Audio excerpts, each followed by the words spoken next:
Hello, everyone. I'm Christina Kishimoto, and I am so excited to be with you again on the stories we must tell. I have with me today an incredible researcher and professor from University of Texas at Austin, Dr. Rachael White. So, Dr. White, welcome.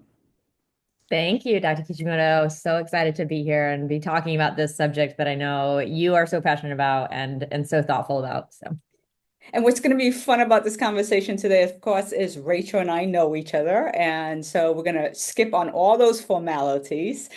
Just like this world of women in leadership, it's a small world. We know each other, we work together, we have different partnerships together, and we want to continue to encourage that. Now, you just released an article. I know you did this in partnership with others at UCLA, UC Riverside, American University. So this is a partnership research-based article, but I read it and all I could say to myself, it is about time that this article was written. So tell us a little bit about that article. yeah, thank you for this opportunity to sort of share a bit about it.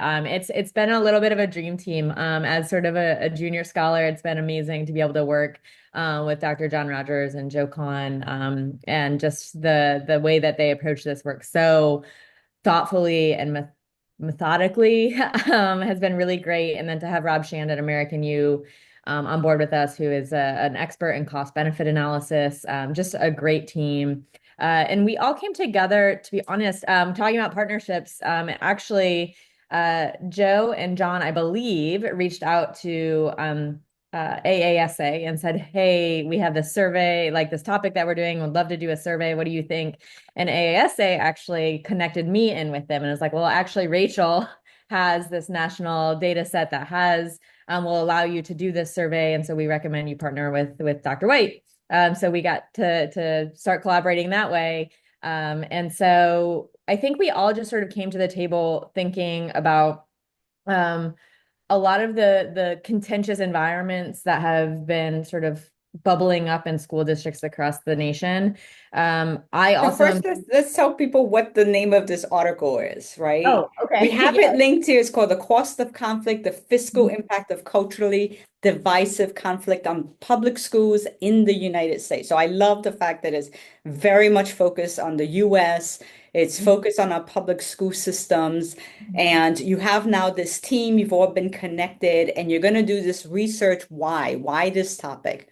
Yeah, I think I can only speak for myself, but one, the work that I do, that's a lot around superintendent attrition, and seeing increasingly politicized attrition, particularly for women and leaders of color. And then also some of the work that I've been engaged in that is really focused on superintendents engaging in policy spaces and people feeling sometimes a little bit nervous or apprehensive about engaging in those spaces. So those two things were at the forefront of my mind as we were doing this work and really trying to understand what are the costs of this sort of politicization on superintendents themselves. But with this team, we sort of broadened that to say not just superintendents, but the cost to the district themselves as well. So that's sort of why we pursued it, is just to try to. I think we have so much rhetoric right now about the blow administrative blow is sometimes what we refer to it as. Not me, but others will refer to it as that.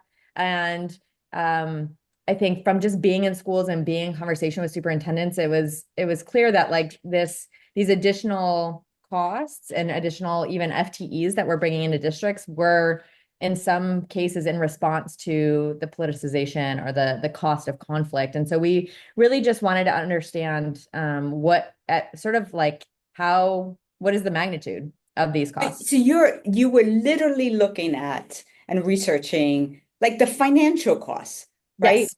What is the financial burden to public school districts, because of these politicized conflicts?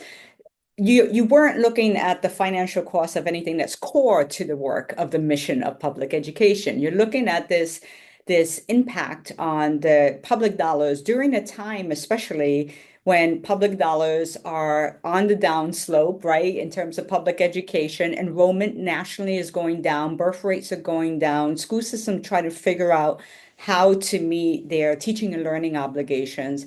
But now you have this research paper you've released that's talking about this outside impact and influence. But what's amazing to me about your papers, you start and you talk about the financial burden and costs, but you also talk about all of these other things that also create an added financial burden that people may not be thinking about. Teacher attrition, the impact on student inclusivity. There's all kinds of other implications. Can you talk a little bit about that and whether you expected to see those things?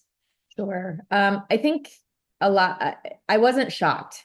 Let's just say that. I think if you've been in schools, I was on a school board. I'm in schools all the time working with superintendents, and I can see it, I can feel it. Did I think it was going to be $3.2 billion over the course of a year? No, absolutely not. But like you said, we did a pilot of this and actually felt like it was really important to not just talk about the increase in spending around legal fees, processing FOIA requests or book ban forms, security, additional security. And our questions were intentionally worded to say beyond what you budget for typically, how much more are you spending? Right? It's not just like how much are you spending, it's how much more. And so we looked at those direct costs, but then we also looked at indirect costs. So we asked questions to superintendents of, do you know that certain principals or teachers left your district because of these things? Like, do you know for a fact, right, that this happened? We also ask about, did they take sick days or leave days because of these things, both administrators and teachers, as well as the superintendents themselves. So we are trying to get at some of those things that are more indirect costs, but that truly probably have a bigger impact, long term on a district than some of those just sort of in the moment costs. And so we asked about all of those things to really try to calculate what this divisiveness has led to. And I think we're going to get to a question later about like whether or not we captured everything. And in terms of who responded to the survey. So I'll wait. I was going to say something, but I'll wait on that one. So one of the things that strikes me as someone who's been a superintendent 3 times and at a state level, and has lived this, is that there is the public perception and understanding on the matter based on what they're reading or hearing in media. But then when you're living it on the inside and you have threats to your life, you have threats to security and safety matters for employees, you're hiring additional staff, you're going to the board saying, I need this much more for safety and security. Or we have an increase in legal cases, as you mentioned, right? These are things that are not or visible to the public unless it hits the media, right? And my last few years, in fact, in Hawaii as the state superintendent there, we had an increase of safety coverage we needed, and we were spending money that we had not expected. And my very last year there in 2021 had FBI engagement for a threat on my life, and they happened to catch the person. And so, these things are not just fiscal costs; they're emotional costs. They're assault some people's personal safety. So there are so many costs related to this. I wonder, with that in mind, how you got superintendents to respond to this. Yeah, yeah, absolutely. Um, yeah, we were asking questions specific, like, have you experienced personally harassment, property vandalism, threats on your life, threats on your family's lives, continued sort of misinformation or disinformation about you personally on social media. Those are really personal things, like you said, that are not financial, but really emotional, psychosocial, in some cases physical costs, right, to these superintendents' lives. And so we tried to be really intentional about telling superintendents, right, this is going to be a long, heavy survey. And it was about a 25-minute survey. And as a survey methodologist, that's like not the ideal, but we felt like it was really important to provide that space It to might make. have been a bit therapeutic also, just Yeah, to be able yeah, to say someone actually knows yeah. what the reality is. Yeah, yeah. And I think, well, we really encouraged a lot, like we want everyone to fill this survey out because we really wanted to know I hear it all the time, and I'm sure you hear it in the field all the time, because of who we're surrounded by. But like, really, like there also are some folks who haven't experienced this, and it's Yes. important that we know, like, what is the context where they haven't experienced it, and what sort of relationships do they have, versus those that are more likely to be at risk for some of these things. And so, in terms of the responses, there's a few different things there. One, they may not wanted to engage in sort of that emotional, it is trauma in some cases, right? Remembering those things, may not have wanted to engage in it in that way. The other thing is, superintendents are very aware that their emails and things like that are foiable. And so we do get some responses from folks saying, like, I can't respond to that because they are, just cautious that those Sure. responses could be foiable. We have an institutional review board, right, that reviews it all and tries to protect that as much as possible. But the fear is real there. And then the other thing is, it's just different political contexts, right? And deciding whether or not this is something that they want to spend their time on. We're asking them to spend time that they could otherwise be spending in their district. And so there is an opportunity cost there that they have by doing the survey. I think overall, though, the way I think about it is that there's probably a lot of people that didn't respond to the survey, that may have had bigger costs personally or as a district, right? Who may, out of fear because of the current culture that we're in, didn't respond. At the same time, there may be a lot of folks that didn't respond, who are not experiencing any contention and they felt like this survey is not relevant for me. So, but we had really great representation across the entire United States, and That's so we felt fantastic. pretty good about the response rate. That's great. I really was impressed with the kind of response rate that you got, and also the fact that it was every type of public school, rural and suburban and Yeah. urban, and si a variety of size as well, which was really important to get those different perspectives. There are some points you make in the article that are really important and really cause us pause, right? As we think about our society today in the United States, we're in this political climate with the national elections, certainly with the presidential elections. We see a lot around fake news and making up videos and using AI to distort what people are saying. It really has changed the kind of the political climate for discourse. But we're now seeing it, as you show in your research, the impact and the way this is showing up in boards. Why are boards behaving this way? What are some things that you found in your research about why this behavior is showing up in the boardroom?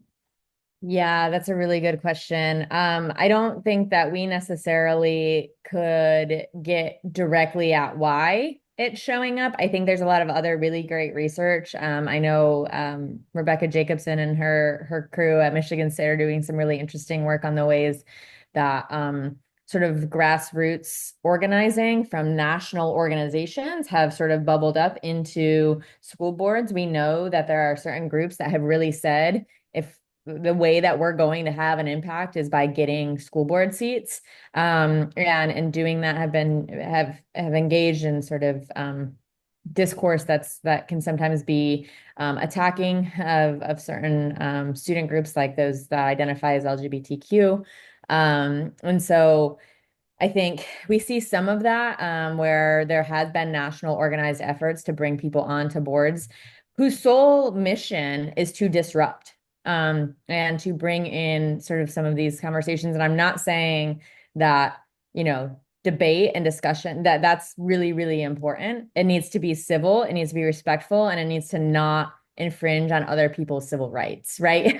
Those parts are really important. And I think we're starting to get, some in some places the school boards having a little bit more contention around that, and it can trickle down. And I was a school board member, and I see my responsibility as a school board member as setting an example, setting a model for the community and how to behave when we're having civil discourse, right? And so when you see your school board behaving in a way that is uncivil, right, or that is conflictual in a way that is actually,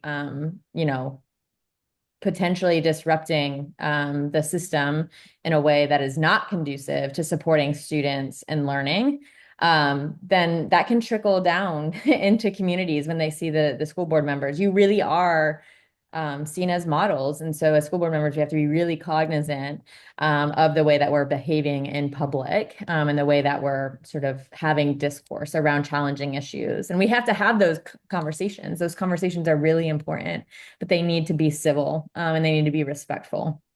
Your research just raises so many issues. We are not going to be able to cover all of them today, but we know there's national research about the drop just in trust in government. Now we see there's impact in terms of trust within school systems, trust of a superintendent, impacts longevity of our leadership as well, trust of board members to be able to manage these dialogues, right, in a civil way to go to really work through some hard issues. When we're talking about issues of race and racial identity, of gendered identity, there's so many factors, right, that boards have to manage and need to talk about. Our students in this nation are diversifying, right? Over 50% of our students in public school seats are students of color. And we see the change demographically of adults, and it's following in that direction as well. And that makes sense. But that raises now the question about, are we going to be able to have the dialogues we need to adjust to who we are as a nation? And so I look forward to your continued research that you're going to keep doing in this space.